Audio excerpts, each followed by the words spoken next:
Hey, what is up guys? Brandon here, aka Mr. Brand Owner, and welcome back to a new YouTube video. And in this video, I'm going to be breaking down exactly how I would go ahead and start a new brand from scratch, which we basically already done once before. So everything in this video is literally going to be a step-by-step guide or basically blueprint that I've done myself, helped other one-on-one clients that we coach as well in Ecom scale to 6 to 7 figures per month, and I'm going to be giving it away in this video. Without further ado, let's just get straight into the video. So first things first, I've already had to start over twice. So I used to have a beauty brand called Travix. We had a hairstyling tool brand. We were literally competing head on head with Dyson, ran that for 2 years in the European market, done over 8 million euros in revenue, and then afterwards we got scammed by our supplier. Whole videos on YouTube, done it on X as well. I'm not going to be talking about that in this video, but after that we went ahead and built our own supplement brand, which we run right now, which is now doing $5 million a month. Even with that brand, when we ended up scaling super quick to 1.5 mil, 2 mil a month, we ended up losing our Shopify payments and we had to go ahead and rebuild everything again from scratch, which we're still running up until this day, but we have a whole payment structure now that we now use, doing 5 mil a month. So I've already walked this and I'm going to just be giving exactly everything that I've done in order to go ahead and start a new brand from scratch,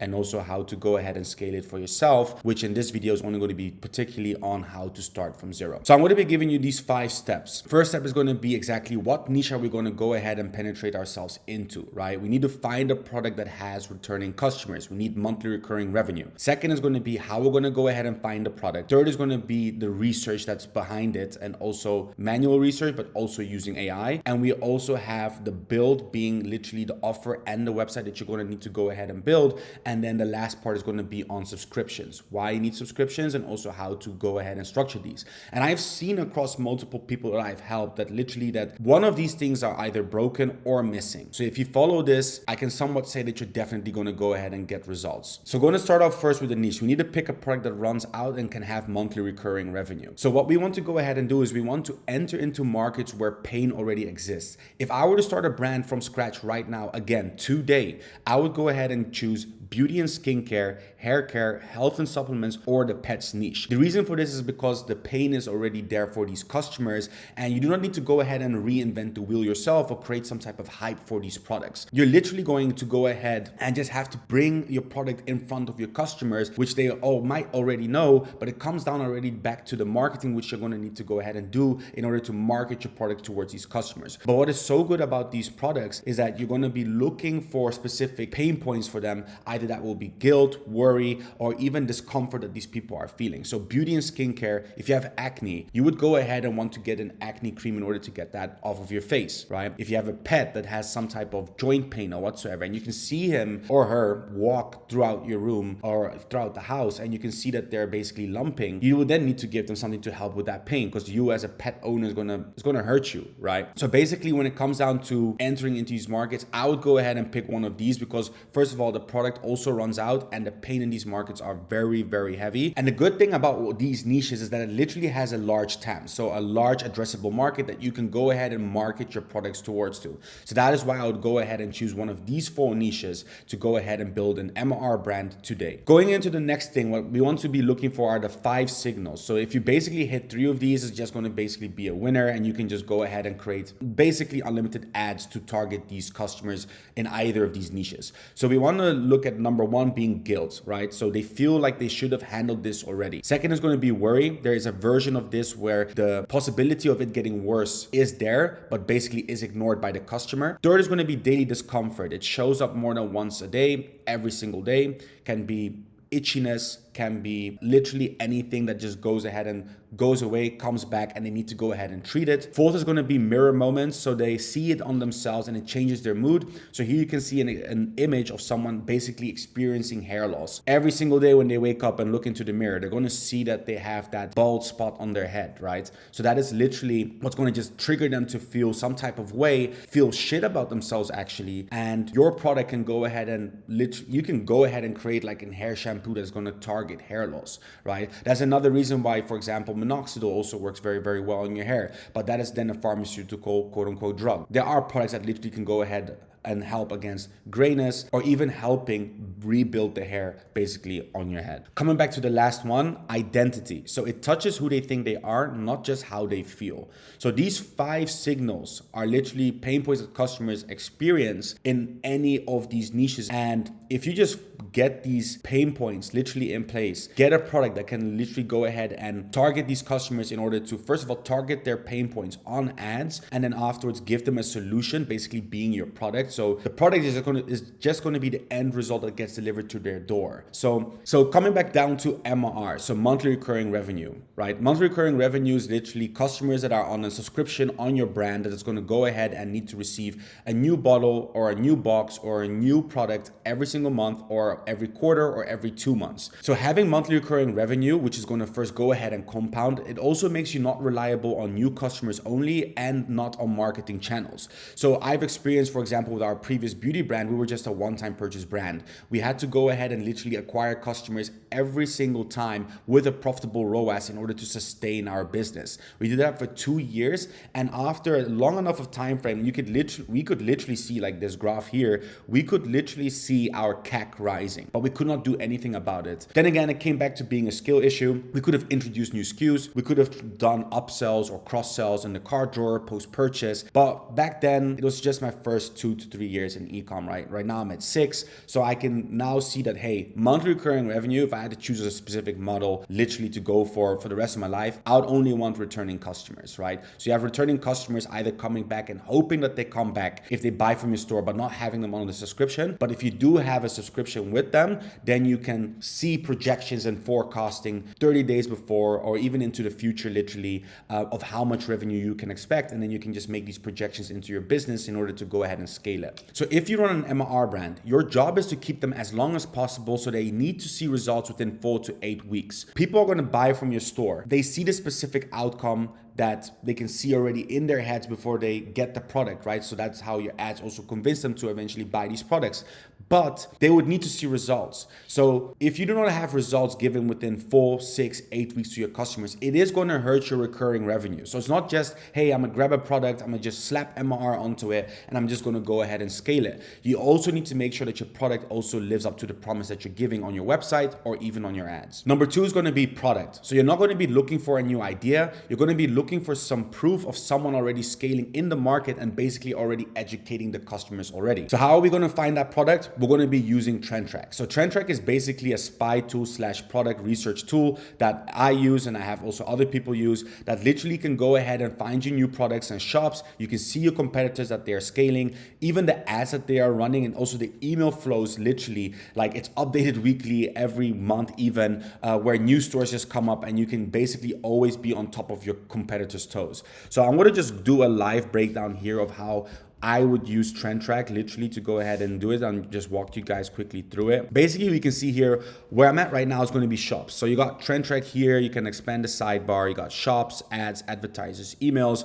And basically how I would go ahead and find a product in one of these niches, I would head over to shops, and here you can see that you have all these different type of filters in order to find these specific products. So we got traffic growth, products that we're looking for, at least how many products here, shop origin, visitor country, where the customers are coming from, niches, which is the most important one for us, creation date, viewed, brand tracker, language, currency, Shopify theme, Shopify app, pixel social, Shopify plan, and Trustpilot. And here we can see literally all these products that are literally scaling in the market. So here we can see, for example, a store. We can then see what type of best-selling product they're selling. And then we can also see in what category they're in and also the amount of visitors. So if I were to look at a store that has, for example, around 150K visitors, that means that they're doing somewhat around $1 million a month. Obviously, it's not going to be 100% accurate, but it is close, and it does show you that someone is scaling. So for example, if I were to grab this specific brand, North Alpine, right? Going to go into here.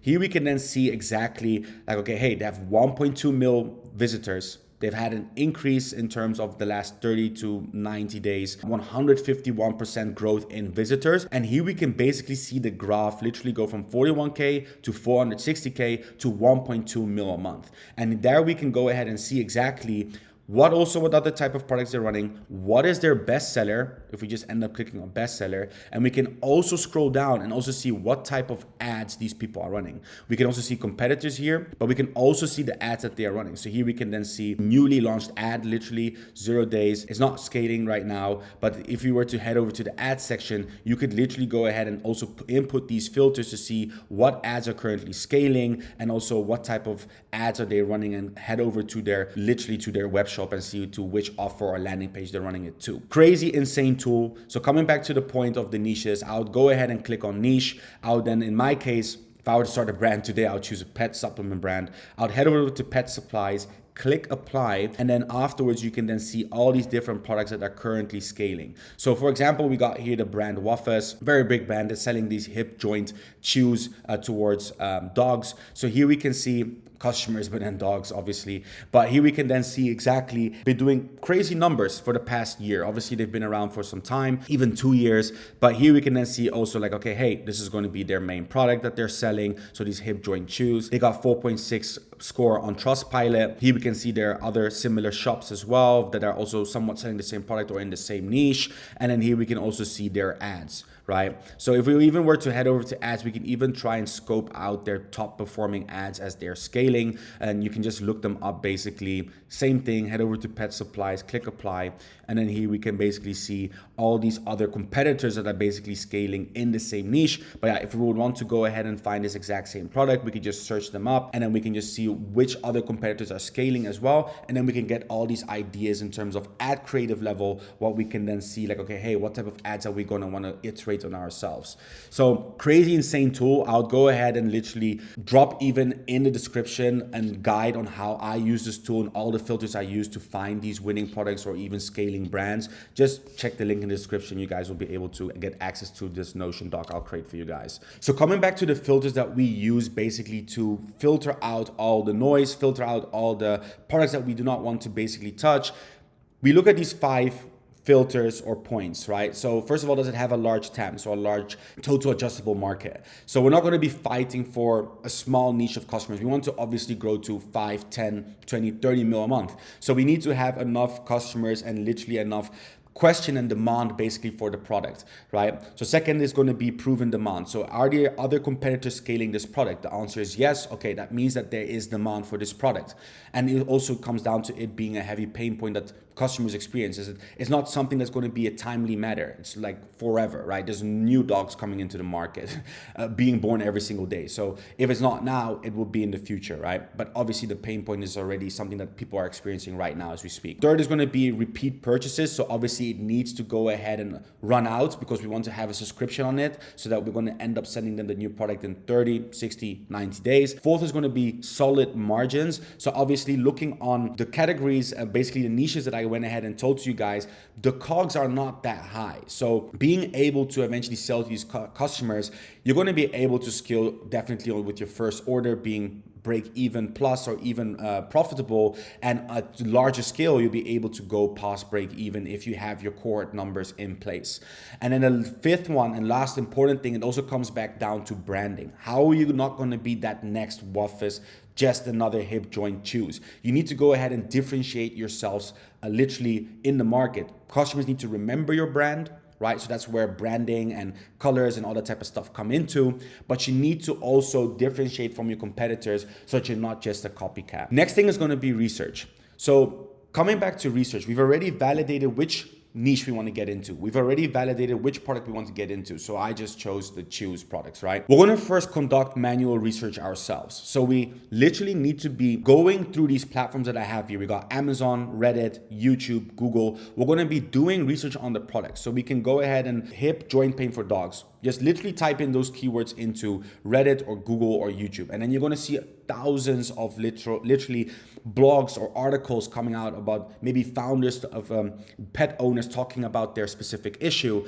that they're seeing with their dogs, or even articles from like doctors or whatsoever talking about that it's a real problem that dogs experience, right? Because dogs can't talk, right? For example, how I would go ahead and do this research, I'll grab the product that we just took, so the hip joint one, put it into Amazon, look that up, and I'll go through all the competitors first, looking at their reviews. Are customers happy with the product? And if they're happy, what type of reviews are they leaving? What are the 1 and 2 and 3 bad star reviews? Is it about the brand not having fast shipping? Is it a customer service issue? Or is it a product issue, right? Because that can also go ahead and determine if I do not want to go for this product. If people are experiencing problems with the product, if it's very, very bad, then obviously it's a good thing for you to differentiate from your competitor, because you can then go ahead and make the product better, maybe a better ingredient, maybe something else. Those are things that you should be looking for when you're conducting manual research. Can do it on Amazon, Reddit, YouTube, or even Google. But also next to that, you also want to understand your avatar. It's not just about the product. You also want to understand, why are people buying these products? What type of problems are they experiencing? How do they feel? How do they talk? These are things that are so important. When you're conducting these research on these platforms, what you're going to be looking for, or basically pulling into your own data sheet or whatsoever, is first of all the way they talk, so their own words, the exact language, so that you understand their customer language and the way that they basically speak online, talk about, their issues, that type of stuff. Second is going to be their failed solutions. So basically other products and other things that they might have tried, can be the same product, can be a different product. So those are things that you also want to be looking for. Third is going to be objections. So things that they basically are, a little bit objective about. So price, or does it work? How long until I see something? Is this a scam? These are things that you also want to go ahead and tackle into your marketing or even on your website. And fourth is going to be the real outcome. So almost never the outcome that product literally delivers. So basically that customers are not fully 100% convinced that this is going to really work. And then the fifth one is going to be identity. So who they think they stop being if this never gets resolved, right? So this is all going to play back into your marketing, into your ads that you're going to be using and launching on Facebook once you go live. Coming back into the exact order that you need to do this, first do manual research. Like I said, Amazon, YouTube, Google, get these done, understand the market yourself.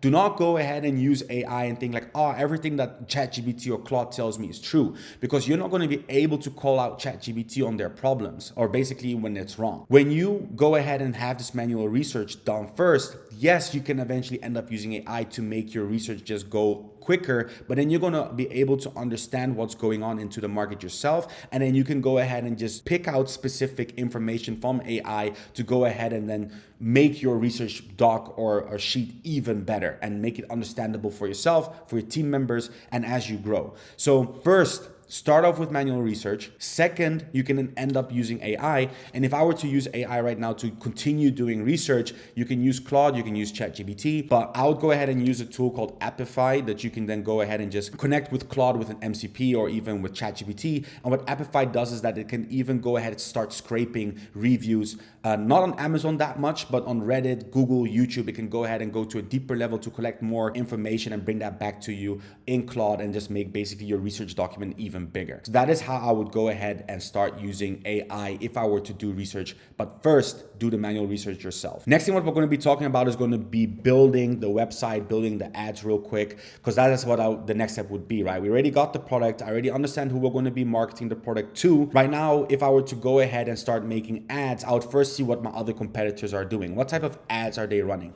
I would not be the next guy to just go ahead and rip their ads, okay? We do use the word swiping. So basically that you're going to be looking at what's working for them and you're going to just re-cook it yourself, basically revamp it, iterate on it for yourself, and then bring it to your launch it yourself, basically. So coming back to the point, swiping is not copying, is not ripping. You're just literally just seeing what structures and things are working for your competitors, and you're going to just be using that inside of your own research and then basically creating your own stuff. So for example, if we were to go ahead and basically swipe from a competitor, we would look at the hook, the pacing, and also the structure that they have, what type of angles are they running, the mechanisms that they're also doing, and then we would just go ahead and just repackage that our own with our own ads and also the copy that we use in our ads, right? And then we'll just end up launching that. But even before going ahead and launching ads, we first need a website, right? So next thing what you're going to need to do is need to build a website. So for example, if I was going to go ahead and build a website right now, I'd first look at my competitors and what type of website they're running, how are their sections structured, why do they have these? I would go ahead and think that myself. So here we can see, for example, that one thing that plays a part into this is basically the amount of weight your dog is, because then it means also how much supply you're going to need to go ahead and basically have. The bigger they are, the more they eat. So basically then you're going to need to order more, or your supply is going to run out way quicker. So I can see that here real quick. Obviously also running subscriptions. They got the buy one subscription option here, of non-subscription option here. Then we also got here how much does your dog weigh, a little bit of a quizzy thingy. And then we also got some other sections and basically review sections in here. And I would go ahead and just have a developer go ahead and rebuild that basically just by having this as an inspiration. Maybe even a second and third competitor. I'll probably max it out to 2. And then afterwards, you can just go ahead and have the developer cook something up. And one quick thing that I want to touch base on here is literally about AI. So you can use AI to build websites, yes. Is it going to be the best? No, because you're still going to need to use your time in order to go ahead and tell exactly what you want. Yes, you can make screenshots of the full website. You can have them, you can upload it into Claude and it can go ahead and try and rebuild it based on that. Yes, that works. But there's still some stuff that you need to go ahead and still do yourself or have a developer come in to fine tune. Okay, so if you want to do it on a costly manner or way, just go ahead and try it with AI. I have not seen that much crazy stores. Like you can literally see when a store is built by Claude, for example. So ChatGPT could be a good one to use, but otherwise always involve a dev at the end to give the finishing touches. But what you want to do is, like I said, with the Waffles example, get the product page in, get the offer in. Later on down the line, we can then end up implementing advertorials or listicles, 5 reasons why, 7 reasons why. And also when it comes down to the checkout, we also want to make sure that we have reviews on it in order to get higher CVR or even guarantees on it so that the customer knows exactly like, hey, we got 30-day money back guarantee or how fast it's going to take for the order to get delivered. And then the last and most important thing, we also need to make sure that we have our subscriptions set up. We use loop subscriptions, and I also recommend that to other people as well. Very easy to set up, and also it doesn't cost that much to set up as well. It's on Shopify, and then you just go ahead and set everything up, connect it to your offer, and then afterwards, every single month or every 2 to 3 months,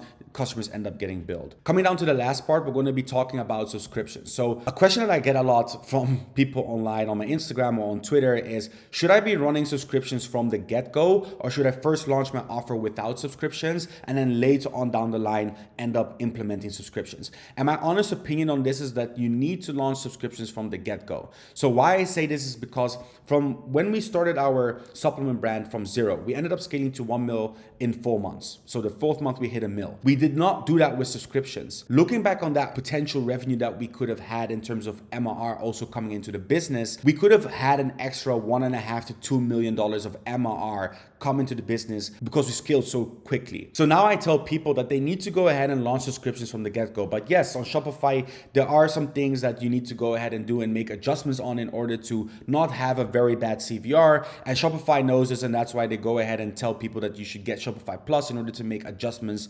on the checkout, for example, and that type of stuff. But then again, part of the game, but I recommend using subscriptions from the get-go. So the first 30 days, you want to make sure that you're live with your subscriptions. And then from day 30 to day 60, when you're scaling, you also want to make sure that you also do some bundle testing, because there's no one offer that's going to work for everyone. And then on day 90 plus, as you're scaling your brand, what you then want to be focusing on is going to be your retention numbers, your cohorts, how many people are staying month over month on the subscription. Coming into the subscriptions and literally the offers that you need to be running if you end up starting a subscription brand, I've seen 2 offers work very, very well in the market. We got subscribe and save bigger percentage, and then we also got free gifts on first order. So if we look, for example, at IM8, here they got a subscribe and save bundle. They got a 90-day supply, and they also got a 30-day supply here. And then they got the one-time purchase option here a little bit below it, because they want to obviously push people towards a subscription. And here you can then see they have like a free welcome kit. So they end up giving these free bonus sachets, essentials box, longevity box, and then also a signature bottle as a free gift in order to get people to subscribe. I don't think that if you end up buying the one-time purchase that you do get those free gifts, but end up clicking on it right now, just sends me straight to checkout, and I do not see anything about free gifts here, as you can see. And if I were to look for an example when it comes down to free gifts on first order, here we can then see, for example, here we got this collagen glow up mask brand, also very good product. Buy 2 get 1 free. Then they get a free set of it, and then they also get buy 3 get 2 free, also get a free set of it. Also works well, and you can also end up just giving away gifts. So here you get a collagen neck mask, and you also get like a reverse guide for your face to basically reverse your age, is what they're saying.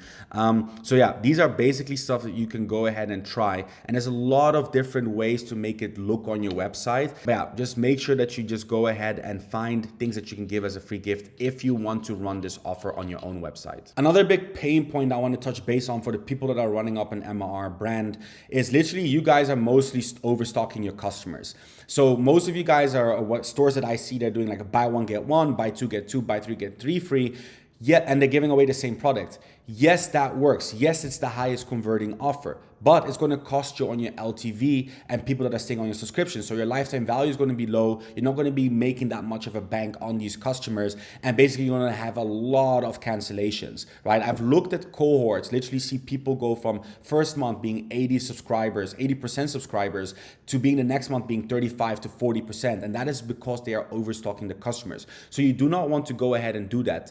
Next thing, what you also want to make sure that people end up doing, or at least your customers, is that you, first of all, educate them on the matter, on taking the product every single day. Because another big option why people end up canceling their subscription is because they are not taking it consistently. And then they're going to also overstock themselves, and then they're going to end up canceling their subscription. So you also want to make sure from a brand standpoint that you make sure to educate the customers post-purchase. All right, guys, coming down to the end of this video, running through the whole thing in the specific order that I just explained to you guys. First thing, what we want to make sure when we're going to be starting an MR brand, or how I would start a brand from zero today, is we're going to first pick out the niche that we're going to go for, and we're going to pick out from pet food or supplements or hair care or skincare, right? Second is going to be that we're going to be finding competitors that have a product that is already scaling and that we're going to go ahead and take that product.